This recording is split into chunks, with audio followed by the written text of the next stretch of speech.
చలికాలంలో మోకాళ్ళ నొప్పులు ఎందుకు వస్తాయి అన్న దానికి మనం చెప్పుకోవాలంటే యూజువల్గా చలికాలంలో ఎక్కువగా కండరాల్లో ఉండే పొరలు లిగమెంట్స్లో స్పాజం ఏర్పడుతుంది.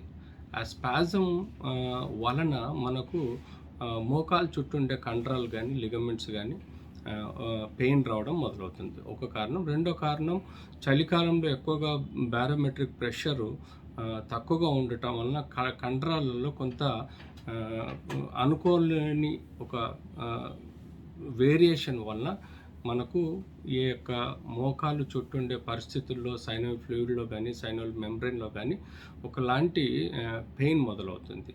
ఇలా మనకు చలికాలంలో కొన్ని కీళ్ళవాతాలు ఉంటాయి. అంటే రుమటైడ్ ఆర్థరైటిస్ అనుకోండి, ఇతరత్ర కీళ్ళవాతాలలో ఏవైతే రోగ నిరోధక శక్తికి సంబంధించిన ఇమ్యూన్ సిస్టమ్ అంటాం, వాటికి సంబంధించిన తేడాల వలన కొన్ని రోగాలు వస్తుంటాయి. ఆ రోగాలలో ఎక్కువగా చలికాలంలో ఉత్తేజం చెంది ఈ యొక్క మోకాలు నొప్పులు వస్తుంటాయి. సో ఇలా మనం చలికాలంలో ఇలాంటి నొప్పులు వచ్చినప్పుడు ప్రాపర్గా ఇన్వెస్టిగేట్ చేసుకొని దానికి తగ్గట్టుగా, అంటే యూజువల్గా జాయింట్ చుట్టుండే కండరాలు లిగమెంట్స్ను బలోపేతం చేయడానికి వార్మప్ ఎక్సర్సైజెస్ కానీ కండరాల కాంట్రాక్షన్ చేయటం వలన కొంత స్పాజం, అంటే కొంత మజిల్స్లో వార్మప్ ఎక్సర్సైజ్ లాగా చెంది అందులో ఉండే కణాలు ఉత్తేజం చెంది తద్వారా చలికాలంలో ఉండే నొప్పిని తీసేయడానికి ఆస్కారం ఉంటుంది.